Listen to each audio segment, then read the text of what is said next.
Abra a Bíblia em 1 Samuel.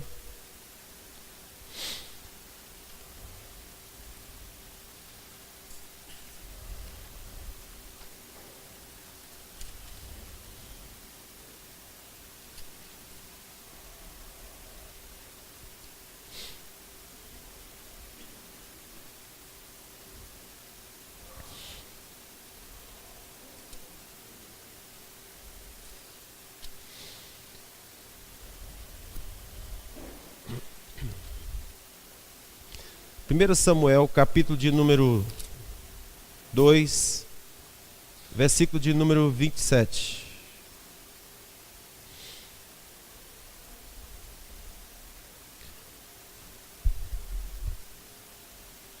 Tudo bem? Vocês estão tristes porque o Brasil está ruim? Eu digo para vocês têm que olhar para o que é vencedor. Não ponhais vossa esperança nas riquezas, nem no Brasil, para que vocês não se frustrem. 1 Samuel capítulo 2, versículo 27. Vamos ler. Veio um homem de Deus a Eli. Vocês acharam? Ou vocês não trazem mais Bíblia? Sim ou não? Vocês são daquele que a Bíblia é do coração? Ou a Bíblia ainda é de papel? Ou pelo menos tem um software? Você é moderno, não abre mais a Bíblia, mas liga, né? Ligue a Bíblia no capítulo 1 de Samuel. Aliás, capítulo 2 de Samuel. Enfim. 1 Samuel capítulo 2, 27. Podemos ler? Veio a minha palavra do Senhor. Aliás, veio um homem de Deus a Eli e lhe disse: assim diz o Senhor, não me revelei na verdade a casa de teu pai, estando eles ainda no Egito, sujeitos à casa de Faraó? Isso aqui Deus faz uma pergunta a Eli. Não me revelei na verdade a casa de teu pai, estando eles ainda no Egito, sujeito à casa de Faraó? Olhe bem. O que nós estamos destacando nesses últimos dias tem se tornado um tema corriqueiro de tudo que nós pregamos, do que nós falamos acerca da centralidade da família. Amém? Acerca da centralidade da família, acerca da importância da família. Assim diz o Senhor, não me revelei na verdade a casa de teu pai, estando eles ainda no Egito, sujeito à casa de Faraó? Aqui Deus faz duas perguntas. Eu não me revelei a teu pai. Isso é uma família. Não me revelei ao teu pai. Aí ele diz, estando ele no Egito, sujeito à casa de Faraó. Nós temos aqui duas famílias. A casa da família de Eli e a casa da família de Faraó. O Senhor disse, eu não me revelei a tua casa. E nós temos falado, queridos, sobre como Deus chama família. Deus não chama um indivíduo, Ele chama uma família. Esse indivíduo, é claro, está inserido dentro de um contexto familiar, mas Deus chama a família. Deus tem um negócio com a família. Quando Deus foi ungir um rei de Israel, Ele disse assim, vai à casa de Jessé. Ok? Vai à casa de Jessé. Deus enviou ele a uma família. Dentro daquela família, Deus iria escolher um que seria o rei de Israel. Deus escolheu uma família. Preste atenção muito bem nisso. Deus foi a uma família. E assim a gente vê esse modelo se repetindo ao longo da história. Nesse caso em particular aqui, Deus está falando com o sumo sacerdote Eli. E a gente vai ver aqui o que aconteceu com essa fala que o Senhor teve com o Eli. Aconteceram coisas terríveis aos filhos de Eli. Eles fizeram coisas más diante dos olhos do Senhor e o sacerdote não tomou as iniciativas que deveria ter tomado. Ele foi relapso com aquilo. Baixe aí, ajeite aí, por favor, está parecendo uma cumbuca. Ele conversou com Eli porque ele não tinha educado os seus filhos. Isso é algo muito grave, queridos. O Eli não cumpriu o seu papel como pai para direcionar os seus filhos. Eles fizeram coisas más perante os olhos do Senhor. Então, depois que Eli veio falar com seus filhos, a Bíblia fala que os filhos de Eli não deram ouvidos ao pai. E aí aparece uma declaração muito forte que diz assim: eles não ouviram a seu pai porque o Senhor os queria destruir. O coração do filho estava completamente fechado com relação ao seu pai, e isso já era juízo, porque Deus os viria destruir em função de tanta maldade que eles haviam feito. Então, quando é no versículo 27 que nós lemos, um homem de Deus aparece a Eli e começa a lembrar a ele uma trajetória séculos atrás. Olha que coisa interessante. Fale comigo, séculos atrás. É muito fantástico. Enquanto você está pensando o que vai acontecer a você daqui a 70 anos, daqui a 50 anos, Deus trabalha com séculos. Deus trabalha com gerações. E a pergunta é se nós estamos conseguindo ouvir a Deus nesta geração que nós estamos. Por que eu estou falando isso? Porque as pessoas estão banalizando o conceito de família, sem entender o que é que está acontecendo, o que é que eles estão fazendo. As pessoas banalizaram o sexo, não entendendo que o sexo é algo absolutamente espiritual. Coisas estão sendo decididas enquanto o indivíduo masculino e feminino estão coabitando, estão tendo relações sexuais. Coisas estão sendo definidas. Aquela criatura que pode vir daquela relação, ela vai ter um papel culminante na Terra. Ela vai ter um papel importante na Terra. E esse papel pode acontecer de duas formas. Ele pode ser uma figura destrutiva da sociedade, ou pode ser alguém extremamente construtivo, não é? Nós temos dito que as famílias de hoje estão gerando bandidos numa velocidade assustadora. Essa palavra é forte e agride, mas apesar de ser forte e agredir, é uma realidade que nós vivemos. Os bandidos, as pessoas com inclinação maligna para o mal, para destruir, roubar, extorquir, violentar, está ficando cada vez pior. Estão ficando desumanizados. Eu não diria nem animais, porque os animais só atacam uns aos outros para comer ou então para se defender. Os animais só atacam nessas circunstâncias. O ser humano está atacando sem sentido. Maldade sem sentido. E de onde que está saindo esse indivíduo? De dentro das famílias. De dentro das famílias. E para nossa tristeza, muitos desses estão saindo de famílias que têm algum tipo de relação com Deus. Estão dentro do contexto religioso. Vocês compreendem? Muitos desses bandidos não estão saindo exclusivamente de famílias, vamos dizer assim, destruídas ou más. Não. Estão saindo dentro, às vezes, de contextos religiosos. E estão gerando verdadeiros monstros. O que está acontecendo? Uma loucura. É uma loucura. Então a gente precisa consertar algumas coisas. E a primeira coisa que eu quero que você pense é que Deus chama família.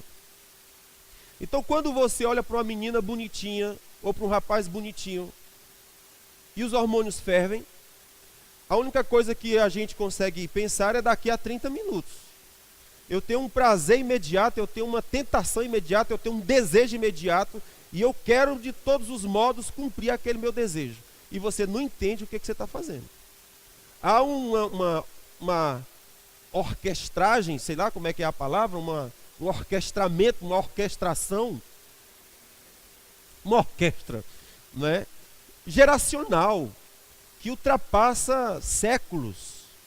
O Senhor está lembrando a Eli que ele chamou a sua família séculos atrás. Séculos atrás começou uma onda com Moisés, mas a onda que começou com Moisés, começou com um homem, um levita, que se uniu a uma levita.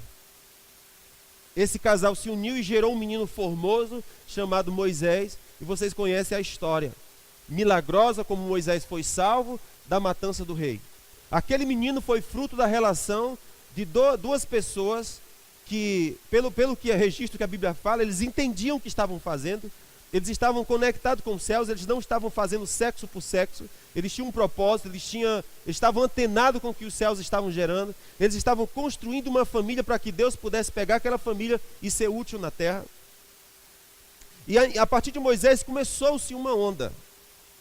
E de Moisés o Senhor chamou Arão, e ali começou um processo. E esse rapaz aqui é da descendência de Arão, né? O Eli é da descendência de Arão. Ocorre que quando chegou na geração de Eli, ele falhou feio.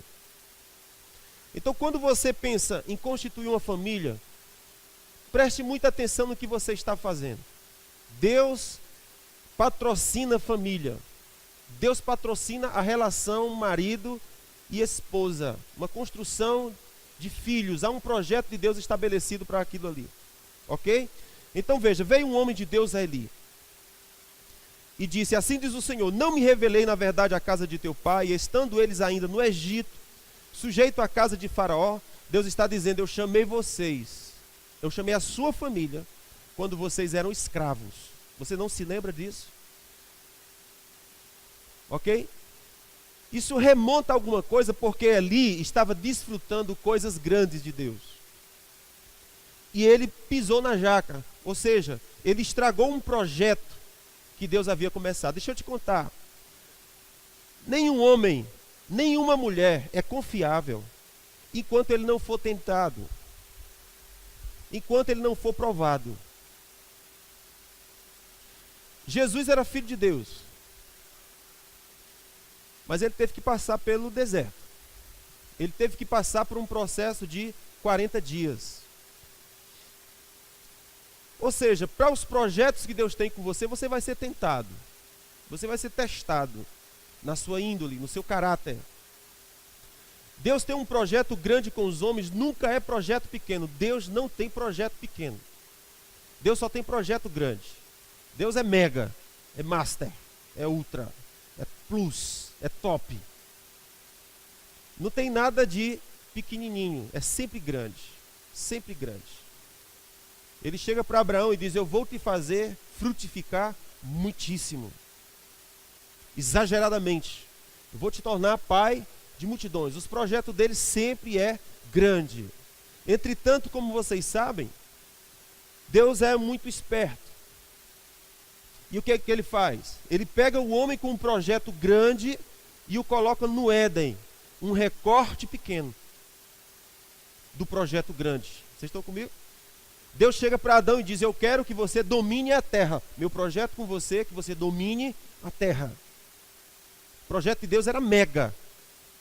Ele diz: mas eu vou colocar você dentro do Éden. E no Éden nós vamos testar algumas coisas. Eu vou testar a sua administração. Eu vou testar a sua capacidade de guardar uma palavra que eu falo a você. Isso é fantástico, irmãos. Preste atenção nisso aqui. Eu vou testar em você algumas coisas. O que Deus testou Adão foi: vou ver se você é capaz de guardar uma palavra que eu dou a você. Ele foi ser testado naquilo. Você é capaz de obedecer? Pode ter certeza de uma coisa: a esmagadora maioria dos nossos problemas é decorrente de desobediência. Desobediência. Ou seja, somos incapazes de guardar uma palavra. E quando não dá certo, em vez de assumirmos a responsabilidade, nós somos covardes e apontamos para os outros a culpa do nosso fracasso. É o nosso pai, é a nossa mãe, é o nosso amigo, é que as pessoas não me entenderam, é porque o mundo é ruim, é porque as pessoas não sei o quê, é porque aquela igreja não sei das quantas. E aí começa, não é isso, é só porque você não foi capaz de guardar uma palavra. Porque você está sendo colocado no recorte do grande para ser testado algumas habilidades. A primeira habilidade foi essa: se você é capaz de guardar uma palavra que eu dou a você. Capaz de obedecer um comando. Adão fracassou nesse sentido. E certamente tem sido esse o fracasso também de tantos. O Senhor fala algo, e a pergunta é se você é capaz de obedecer aquilo que Deus conversou com você, falou com você. Estão comigo? Então veja, Deus coloca você no recorte do seu projeto de vida e vai testar você naquilo. Dizem que a lei do deserto, o deserto tem uma lei, e a lei do deserto é: ou você sai aprovado ou você nunca sai.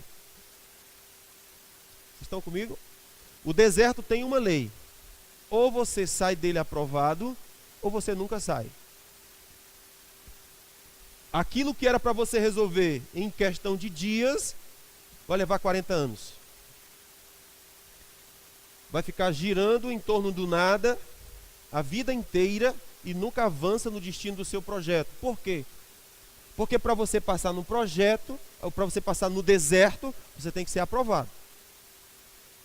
E ali vai ser instigado as nossas paixões, ali vai ser instigado os nossos desejos, ali vai ser instigado as nossas vontades, ali vai ser instigado as nossas fragilidades, ali nós vamos ser postos diante de circunstâncias que vão nos instigar. Mas por quê? Porque você tem um projeto grande. Você tem um projeto grande. Irmãos, eu gosto muito dessa palavra, a palavra tribulação e a palavra tentação. A Bíblia diz para nós ficarmos alegres na tribulação. Aprender a estar alegre na tribulação. A palavra tribulação, ela vem de uma palavra latina, tribulum. Tribulum. Tribulação vem de tribulum. E o que é tribulum? Tribulum é todo o processo necessário para produzir pão. Todo o processo necessário para produzir pão, isso é tribulum, de onde vem a palavra tribulação.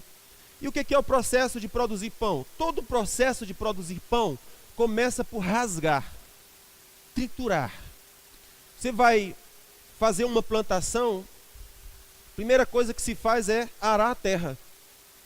Ninguém chega, um bom agricultor não chega numa terra e simplesmente joga a semente. Não. Primeiro ele vai arrancar tocos, vai remover pedras, vai trazer um trator para fofar aquela terra, vai tratar aquela terra. Em alguns casos é preciso adubar a terra, em alguns casos é preciso contratar um profissional especializado para tratar aquela terra. Depois de todo o processo de rasgar, de arrancar, de puxar, jogar fora, ele planta a semente. Deveria ser suficiente aqui, não é verdade? Só que não. Depois que você rasgou a terra, arrancou o toco, jogou fora as pedras, você joga a semente. E agora vai começar o processo da semente. A semente também vai ter que estourar, vai ter que rasgar, para sair de dentro da semente uma planta. Mas não tem problema, essa plantinha vai crescer, e crescer também rasga. Crescer também violenta estruturas. Quando ela cresce, ela gera um fruto. Já deveria estar acabado, não está acabado, ainda tem o processo da colheita. E no processo da colheita vai ser arrancado aquele fruto. E o arrancado do fruto tem diferença de um para o outro. Tem um que você só dá uma palmadinha, ele solta. Tem outro que tem que cortar. Tem outro que bota um equipamento pesado para puxar. Já deveria ter acabado, não acabou. Aquela semente vai ser triturada. Depois que ela triturou, a gente dizia, já acabou? Acabou não. Ela agora vai ser formado um bolo que vai para dentro do fogo. Depois do fogo, sai o alimento. O que é isso? Tribulum. O que é isso? Tribulação. Ou seja, você só estará pronto a produzir alimento, a produzir sustento, a produzir vida, se você conseguir passar pelo processo tribulum.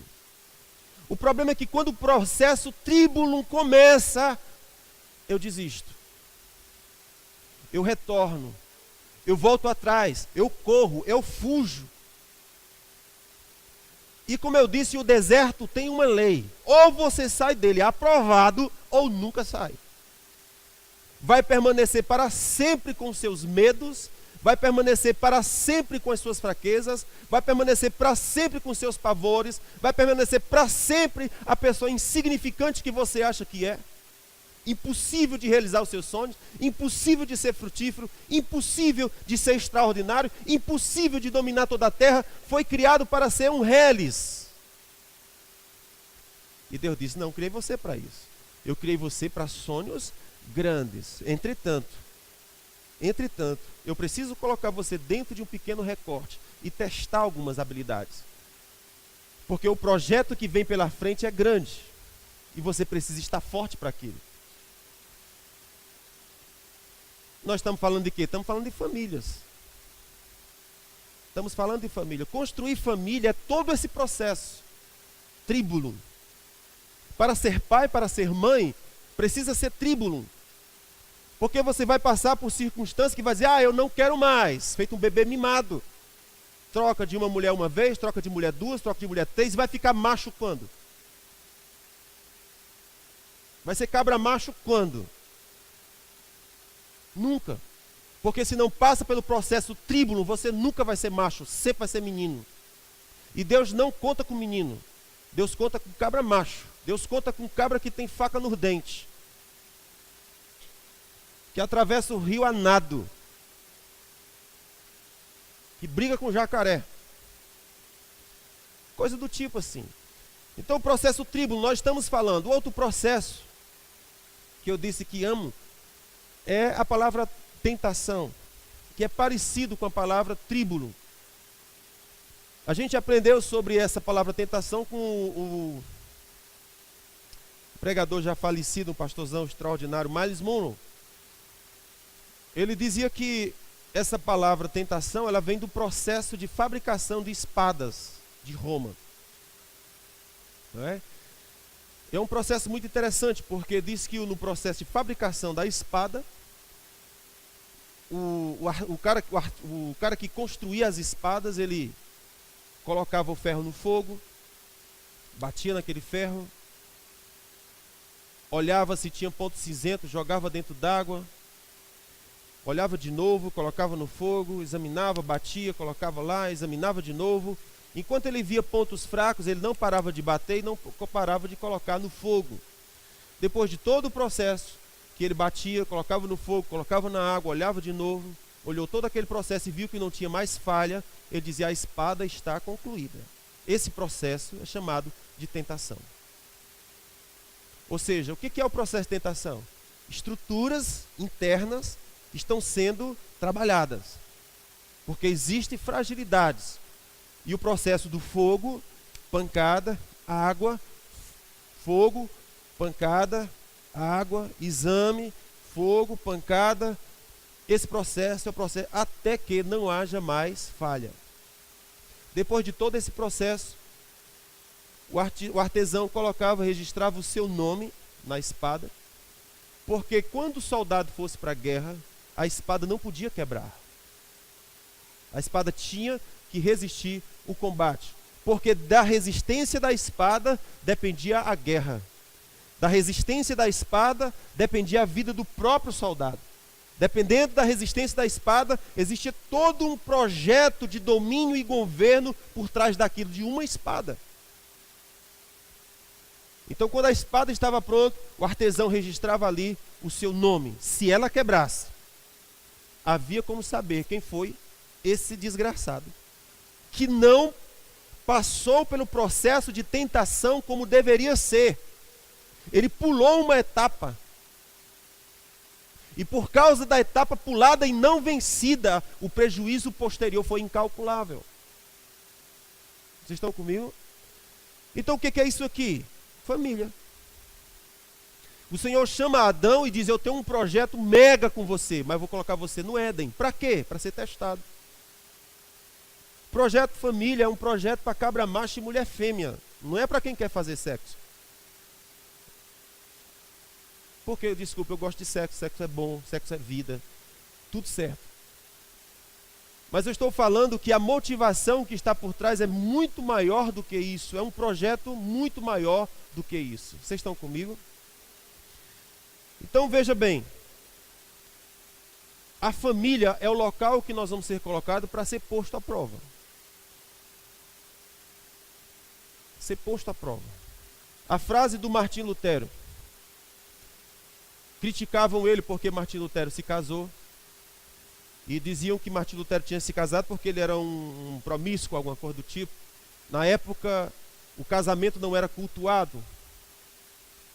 eram os mosteiros que eram cultuados, né? Ou seja, uma vida de celibatário é que era cultuado, não o casamento.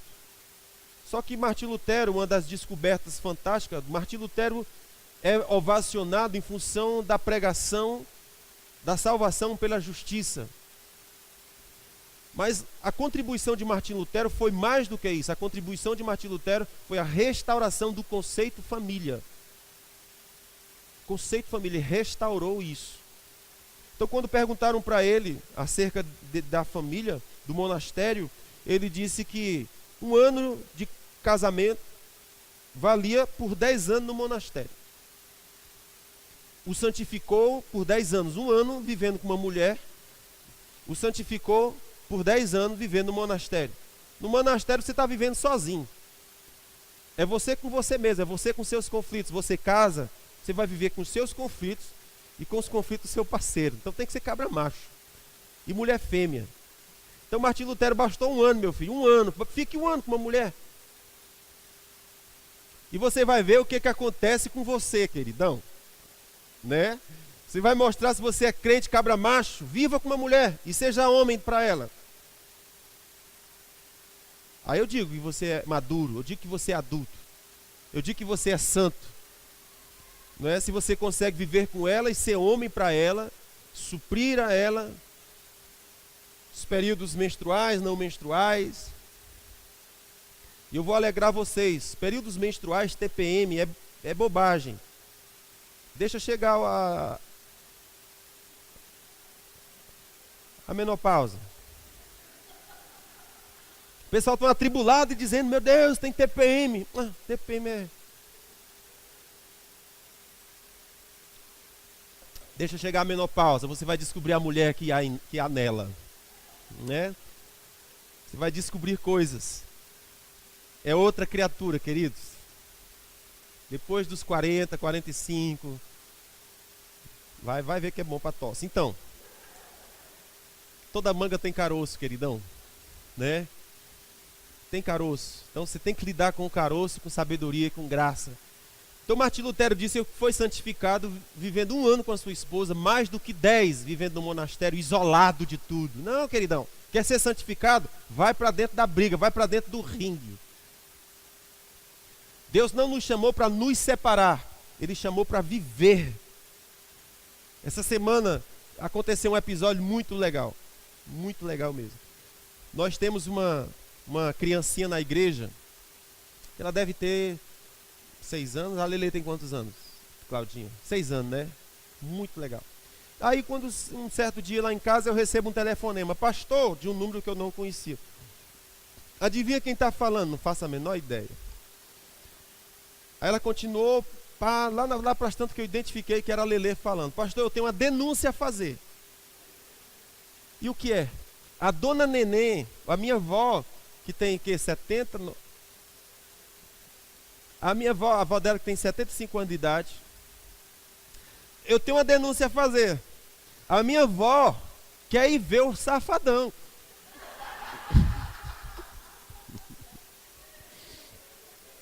Nas quadrilhas aqui de Maracanaú. Pastor, não pode, pastor. Não pode. A minha avó quer ver o Safadão. E pastor, o que foi? Tem outra coisa também. E o que é? O Pedrinho, que é o primo dela, também quer ir. Pastor, não pode. O Pedrinho é filho de uma serva de Deus. Uma mulher de Deus não pode ir ver o Safadão. Pastor, o senhor vai vir aqui? O senhor tem que falar com a minha avó. 77 anos, né? Vai fazer 76. Eu digo, pois não, Lelê, eu vou falar com a sua avó. Ora se eu vou. Aí marcamos lá. Por acaso eu ia passar, né? E eu disse, Lelê, mas eu vou passar mais cedo. Não, pastor, não pode ser mais cedo. Eu só chego 11 horas. Tá bom, então. Eu sei que eu fui fazer minhas coisas, coincidiu exatamente. Eu cheguei na hora, o pai dela estava com o carro parado e a Lelê estava lá. E eu pego a Lelê está fazendo uma denúncia, então eu vou pegar você e os envolvidos na denúncia e vou colocar de frente para o outro e vou ouvir o que é isso. E aí lá está eu, a dona Neném de 76 anos, o Pedrinho de 11 e a Lelê de 7. Assim? 13 já? Vala, meu Deus. 76, 13 e 7. 6.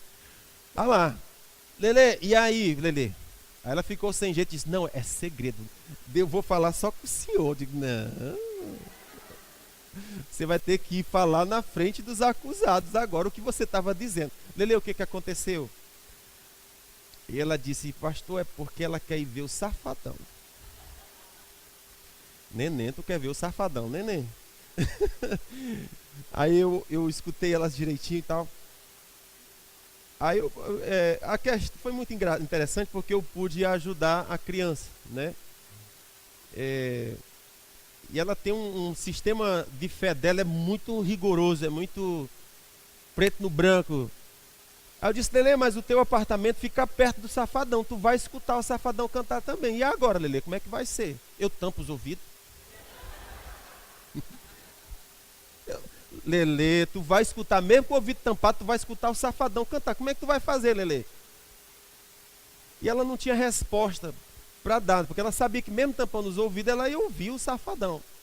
E aí, depois que eu vi que ela estava em conflito, porque ela é zelosa por Deus, ela tem um sistema de fé muito forte, né? E aí eu fui explicar para a Lelê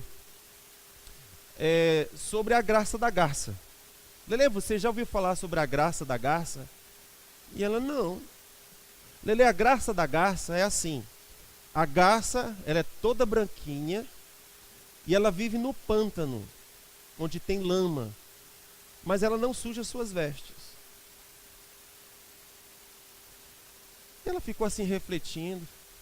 Lelê, a neném, ela é do Senhor. Se ela for para o inferno, se ela passear no inferno, o coração dela é do Senhor. Ela é a graça da garça. Ela é branca e mesmo vivendo no pântano, ela não suja as vestes. Eu posso ir nas quadrilhas, eu vou comer. Eu não fui, gente. Nunca fui. Eu posso comer meu vatapá. Eu posso passear por ali. Eu posso entrar e voltar e não praticar maldade nenhuma. Eu sou graça da garça. Eu vivo no mundo, mas eu não sujo minhas vestes. Eu posso entrar em todo e qualquer ambiente. O meu coração é do Senhor. A minha convicção é firme. Então veja que o conceito religioso sempre é: você precisa se retirar para ser santo. E o conceito de Deus não. Você tem que ser sal. E olha que interessante o conceito do sal. A gente hoje é moderno e a gente pensa que o sal, a função básica dele é salgar o nosso feijão com arroz e salgar uma carne, coisa do tipo. Mas no tempo em que essas palavras foram proferidas, o sal era usado para matar os micróbios do cocô. Então quando Jesus fala, você é o sal da terra, ele está dizendo, você é o sal que mata o cocô. Vocês estão comigo? Então a asepsia, percebe que o Jesus foi bacana, não foi não? Sejam sal da terra, ou seja, vocês vão ser colocados em cima do cocô. E a influência de vocês vai minar os micróbios. E as doenças que poderiam decorrer daquilo não serão.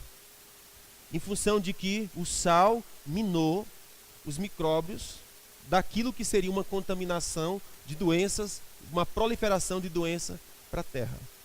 Então veja que coisa interessante, o conceito de Deus é que você esteja no meio da lama e que você seja o antídoto, a solução de Deus para aquele ambiente. Não é que você se retire, não é que você se remova. Então veja que o conceito de Deus é exatamente esse, sal e a terra. Vocês foram chamados para ser sal da terra. Então a sua família, ela é o sal do ambiente onde você mora. Eu estava conversando com meu cunhado essa semana e eu fui convidado para pregar num evento de casais e o tema do evento era o casal nos dias de hoje. Eu estava dizendo para o meu cunhado que o principal problema hoje é que nós mudamos a janela para a qual olhamos. E a janela pela qual a gente olha, a gente reproduz. Exemplo, quando eu era criança pequena lá no meu interior, a janela que a gente olhava era o nosso vizinho. Televisão a gente só via na casa da dona Beatriz. Era de favor, então era horas contadas, né? A gente não tinha acesso, a gente não tinha uma outra janela. A nossa janela era os nossos vizinhos e os nossos amigos.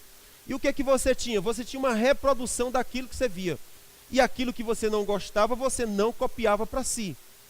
Então eu olhava para o meu vizinho.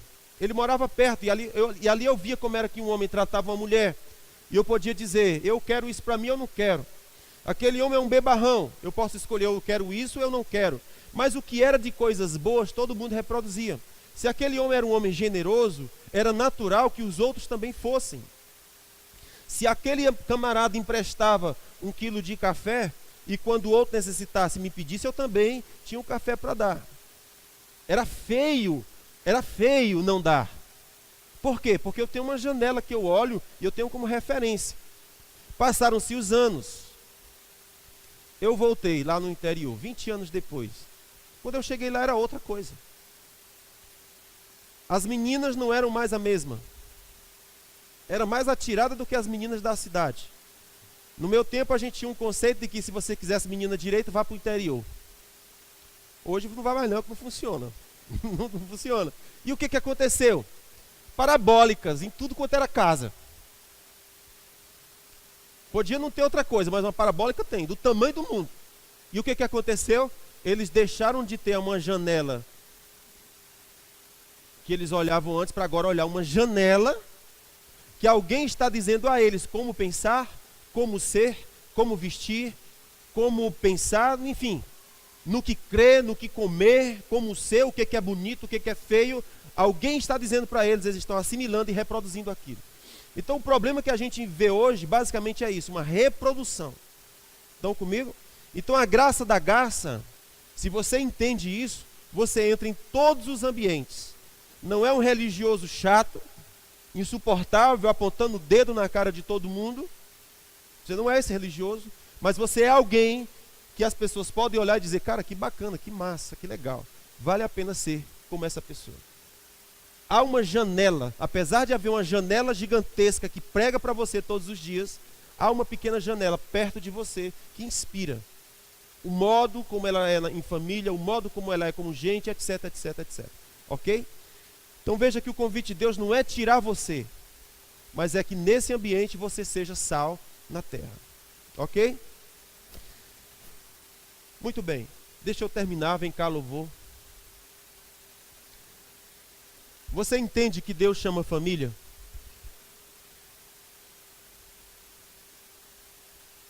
Eu sou Antônio. Tenho virado um santo casamenteiro. Temos casado muita gente aqui na igreja. Graças a Deus, nossos meninos têm casado. Mas alguns enfrentam desafios gigantescos nos primeiros anos. E por que enfrentam problemas gigantescos?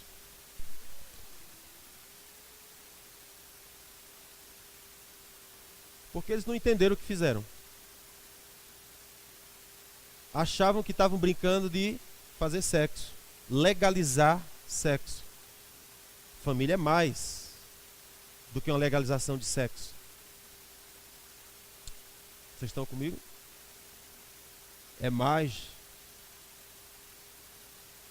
Deus tem projeto com famílias. Deus chamou Noé e disse, Noé, faz uma arca. Amados, no meio de uma geração pervertida, Deus achou um homem chamado Noé. Então meu apelo hoje é se Deus pode achar você. É se Deus pode achar a sua família.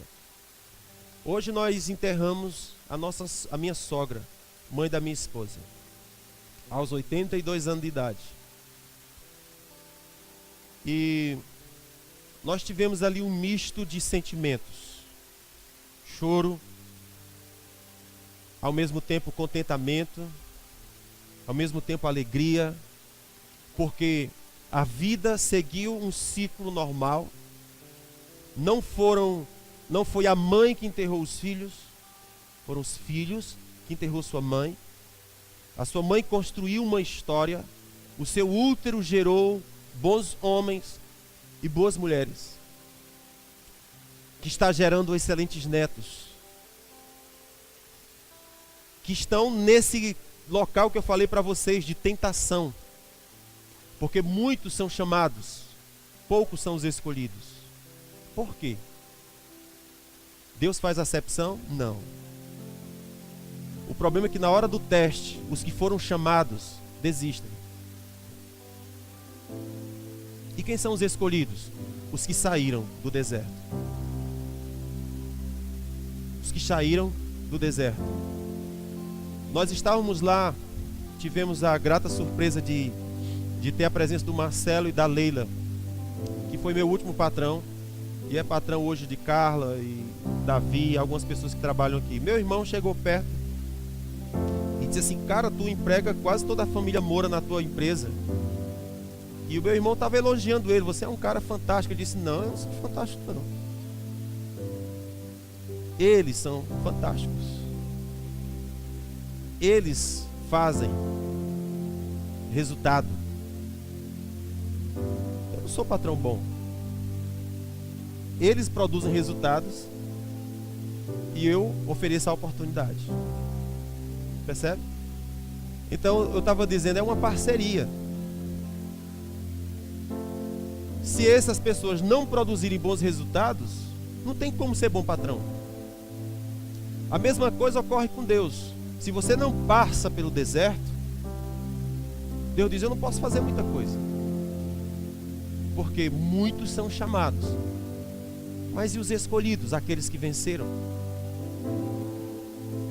Porque no livro de Apocalipse, irmãos, você vai ver o tempo todo essa declaração: aos que venceram. Não é aos que desistiram, não é aos que retrocederam. Nós começamos essa igreja e se a quantidade de pessoas que passaram por nós estivessem aqui hoje, nós já teríamos, sei lá, tantos desses. O que aconteceu? No deserto, eles desistiram. Existe um episódio do chamamento de Gideão, Juízes capítulo 6, eu acho, 6 ou é 7. E tem um episódio lá bem interessante, na prova de Gideão. Gideão sai para a guerra com 32 mil pessoas. E o Senhor diz: é muita gente. Se vocês ganharem a guerra, vão dizer que foi vocês que ganharam. É muita gente. Aí o Senhor faz um desafio, diz: quem é que está pensando em voltar para casa? Quem é que está com medo? Quem é que está com saudade de estar acalentando o menino lá? Quem é que está com saudade de se deitar na rede? Quem é que está com preguiça aqui? Eu. Volta tudinho. Quero nada com vocês. Sobraram 10 mil pessoas. 32 mil, sobraram 10. Aí o Senhor diz: tem muito. Você percebe? O que está acontecendo com o funil? O Apocalipse está escrito: aos que venceram, os que perseverarem até o fim. Queridos, faca no dente, faca na caveira.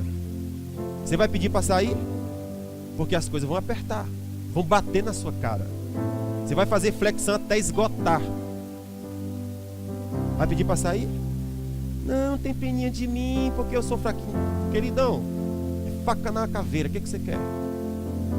Aos que venceram. Não são aos covardes, não são aos frouxos, não são aos medrosos. É aos que venceram.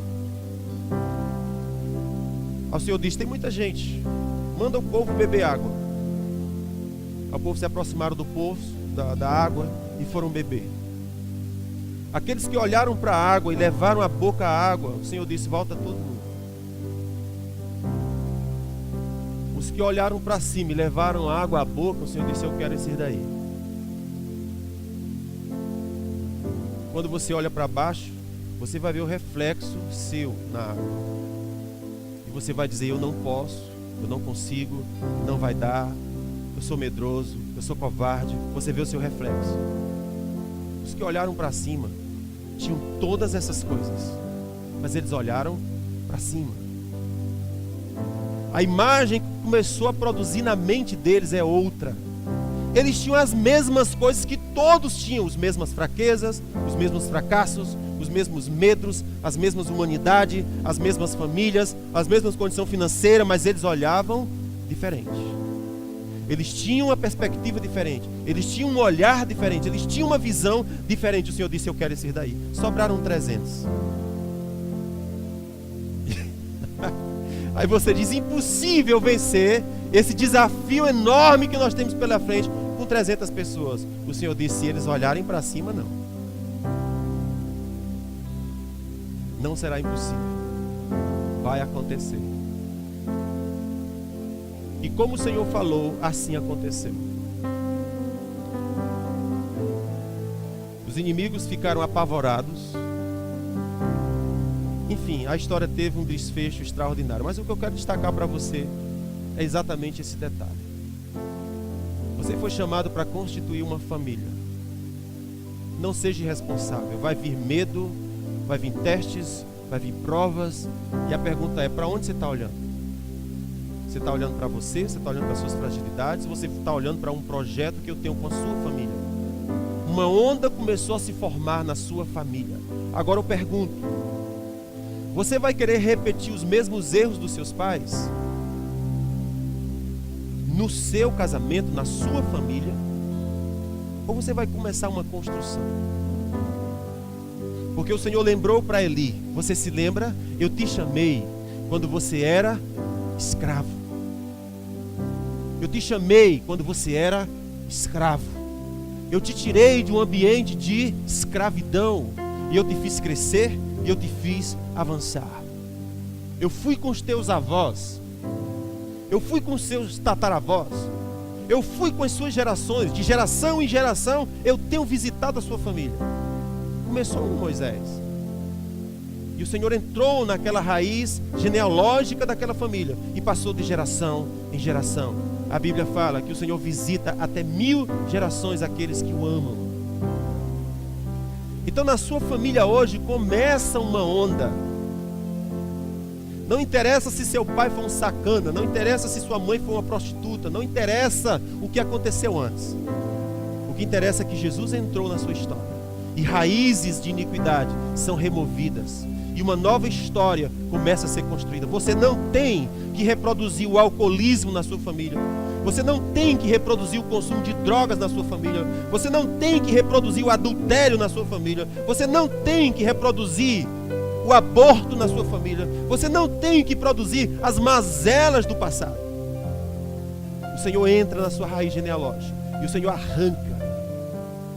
O Senhor diz assim: não foi por meio do sangue de bodes, de animais, que vocês foram resgatados da vã maneira de procedimento que vocês herdaram dos seus pais.